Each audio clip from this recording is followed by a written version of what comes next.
Obi-Wan Kenobi. The name alone conjures up images of a wise Jedi Master, a noble warrior, and one of the most iconic characters in the Star Wars universe. For many fans, he is the epitome of what it means to be a Jedi. Calm under pressure, loyal to the Jedi Code, and always ready with a clever quip or a lightsaber duel. Obi-Wan is undeniably one of the galaxy's most important figures. But what if I told you that, for all his greatness, Obi-Wan Kenobi was also one of the worst possible choices to be Anakin Skywalker's teacher? That might sound harsh, but think about it. Anakin Skywalker was no ordinary Jedi. He was the chosen one, the one destined to bring balance to the Force. He was a powerful and deeply complex individual. Teaching someone like that required more than just skill with a lightsaber or knowledge of the Jedi Code. It required wisdom, emotional intelligence, and the ability to handle a student who was dealing with immense trauma and inner conflict. The tragedy of Star Wars is that Anakin's fall to the dark side wasn't inevitable. With the right mentor, things could have gone very differently. But instead of getting a teacher who understood him, Anakin got Obi-Wan, a well-meaning but flawed Jedi who was completely unprepared for the task. Obi-Wan tried his best, but his best just wasn't good enough. And in this video, we're going to explore exactly why. We're going to break down Obi-Wan's failures as a teacher, step by step, and show how each misstep pushed Anakin closer to the dark side.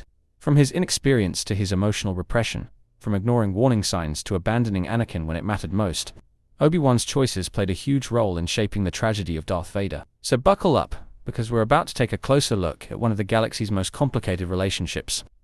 By the end of this video, you might just see Obi-Wan Kenobi in a whole new light. Not as the perfect Jedi Master, but as a flawed mentor who made mistakes that cost the galaxy dearly. Before we jump in, only 2% of you watching right now are subscribed. That means most of you are enjoying the content without being part of the community yet. If you're loving what you see and don't want to miss out, why not hit that subscribe button? It's completely free, takes just a second, and helps the channel grow, so I can keep bringing you more of the content you love.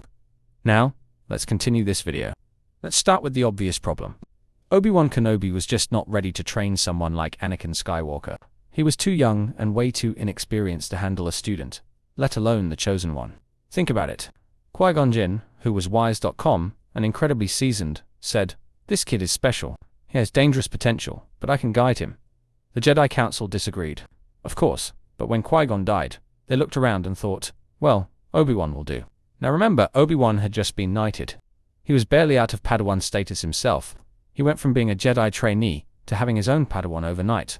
It is like promoting a rookie police officer to captain after one good arrest. Obi-Wan might have been a skilled fighter and loyal to the Jedi Code, but he was not ready to take on a kid like Anakin. Anakin was not just any Padawan. He had a lifetime of trauma. He had grown up as a slave, ripped away from his mother, and thrown into an entirely new way of life. What he needed was a mentor who could guide him emotionally, mentally, and spiritually. Instead, he got a guy who was still figuring out his own place in the galaxy. Obi-Wan was not a mentor. He was more like an older brother, trying to keep the younger brother out of trouble without having any real idea of how to do it. Obi-Wan Kenobi was the textbook definition of someone who suppresses their emotions. He followed the Jedi Code so strictly that he seemed to think emotions were something to ignore rather than understand. That might have worked for him, but it was the absolute worst lesson to teach someone like Anakin Skywalker. Anakin was a deeply emotional person. He loved his mother. He cared about his friends and the people under his command. His emotions were not something he could just switch off. But instead of helping Anakin process those feelings, Obi-Wan told him to bury them. The Jedi philosophy of no attachments became Obi-Wan's mantra. He never stopped to ask, is this actually healthy for my student? And let's not forget Obi-Wan's own hypocrisy here. He had his own emotional struggles, especially when it came to Satine, the Duchess. Obi-Wan was in love with her, but refused to act on those feelings because of the Jedi Code. That was his choice, but instead of seeing it as a sign that maybe the Jedi Code was flawed, he doubled down on it. He expected Anakin to do the same, even though Anakin was wired completely differently. Obi-Wan's advice to Anakin was basically, ignore your feelings and just keep going. That was like handing a bomb to someone and telling them not to worry about the ticking noise. It was only a matter of time before Anakin exploded, and Obi-Wan acted like he never saw it coming. Anakin Skywalker had a massive ego, and Obi-Wan did absolutely nothing to keep it in check. Anakin believed he was the best at everything, and honestly, he was not wrong. He was an incredible pilot, a skilled warrior, and a powerful Force user. But that is exactly why he needed someone to ground him. Instead of challenging Anakin's growing arrogance, Obi-Wan accidentally encouraged it. He would praise Anakin's abilities, but then follow it up with vague warnings about not letting it go to his head. That is not real mentorship. That is just confusing. Obi-Wan was like that boss who says, "You're amazing at your job," but then adds, "Just don't let it get to your head." The Clone Wars made things even worse. Anakin was leading troops into battle and winning. He was becoming a war hero. Everyone looked up to him, and the galaxy loved him. Obi-Wan was too busy fighting his own battles to step in and say, "Hey, let's talk about humility and self-awareness instead." He gave Anakin just enough praise to inflate his ego, but never enough wisdom to balance it out. The result, Anakin started believing he was invincible. He thought the rules did not apply to him, and Obi-Wan never stopped him. A good mentor would have called him out and helped him see the bigger picture. Obi-Wan just kept giving him mixed messages, and Anakin's ego only grew until it consumed him. Here is where things get really frustrating. Obi-Wan Kenobi knew that Anakin was close to Palpatine. He knew Palpatine had a lot of influence over him, but he never did anything about it. This was one of the biggest failures in their relationship. Palpatine was practically grooming Anakin from the start. He was always there telling Anakin what he wanted to hear. He flattered him, made him feel special, and promised him power. Obi-Wan had to have known this was happening. You cannot spend years with someone and not notice that they have a mentor on the side. But Obi-Wan either ignored it or thought it was not his problem. A good teacher would have stepped in and said, "Anakin, let's talk about this relationship you have with the Chancellor. Something feels off." But Obi-Wan stayed silent. He might have mentioned it once or twice, but he never seriously addressed it. This was a massive oversight. Palpatine understood Anakin better than Obi-Wan ever did. He knew how to play on Anakin's fears and desires. Obi-Wan, on the other hand, just assumed Anakin would figure it out on his own. That was not just bad teaching. That was neglect.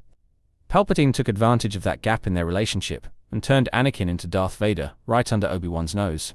And finally, the moment that sealed Obi-Wan's failure as a teacher, when Anakin turned to the dark side, Obi-Wan did not fight to save him, he fought to kill him. Obi-Wan's response to Anakin's fall was not to try to bring him back. It was not to talk to him or try to reason with him. It was to ignite his lightsaber and duel him to the death. Now, I get it. Anakin had done some horrible things. But this was the moment when Anakin needed his teacher the most, and Obi-Wan just gave up. Imagine if Obi-Wan had tried to reach Anakin emotionally. Imagine if he had said, "You are better than this. I am not giving up on you." But that is not what happened. Obi-Wan went straight into Jedi fight mode. And when it was over, he left Anakin for dead. Think about that for a second. He left his student, his friend, and practically his brother burning alive on the shores of Mustafar. Then he walked away. A good teacher does not abandon their student, even when they fail, but Obi-Wan did. And when he went into exile, he left the galaxy to deal with the consequences of his failure. One of the biggest problems in Obi-Wan's teaching was that he completely failed to understand Anakin's trauma. Anakin was not your average Jedi recruit. Most Jedi were taken into the Order as infants.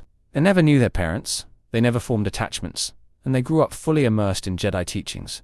Anakin, on the other hand, came to the Jedi at 9 years old. He had already lived a whole life by then, and it was not an easy one. Anakin grew up as a slave. He had experienced cruelty, oppression, and poverty.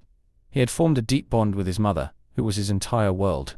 When the Jedi took him in, they essentially told him, "Forget everything you know. Forget your mother. Forget your past. You belong to us now." That is a lot for anyone to process, let alone a child. What did Obi-Wan do to address this? Pretty much nothing. He treated Anakin like any other Jedi trainee. He expected him to follow the rules and let go of his emotions without acknowledging how much harder that was for someone with Anakin's background. Obi-Wan never said, "Hey, let's talk about what you went through. Let's figure out how to balance your emotions with the Jedi way." Instead, it was always, "Just let it go, Anakin." And let's not forget the massive emotional wound Anakin suffered when his mother died. Her death was not just a loss, it was a defining moment for him. Anakin begged the Jedi Council to let him visit her, but they refused. Did Obi-Wan step in at that point and say, "Anakin, I see your pain, let's work through this together"? No. He ignored it. He left Anakin to deal with it on his own, and that grief festered inside him until it turned into anger.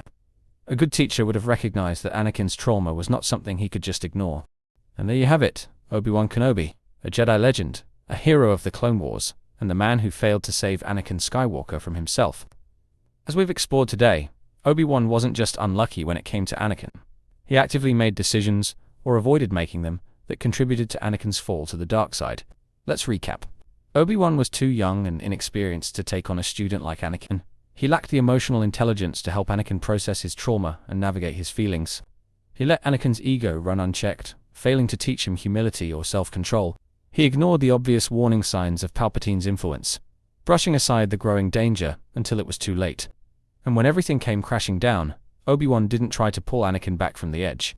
Instead, he gave up, fought him, and left him to burn. It's easy to see Obi-Wan as the noble Jedi who did his best in impossible circumstances. And there's truth to that. Obi-Wan was loyal, brave, and dedicated to the Jedi Order. But when it came to teaching, he wasn't what the galaxy needed. He wasn't what Anakin needed. Maybe Qui-Gon Jinn could have succeeded where Obi-Wan failed. Maybe someone else could have helped Anakin balance his immense power with his emotions. We'll never know. What we do know is that Obi-Wan's inability to connect with Anakin on a deeper level had devastating consequences for the galaxy. But here's the thing. Obi-Wan's failure isn't just a story of mistakes. It's a reminder that even the best-intentioned people can fall short when they're put in situations they're not prepared for. Obi-Wan wasn't a bad person, and he wasn't a bad Jedi. He was just the wrong mentor for Anakin. And that's part of what makes Star Wars such a compelling story.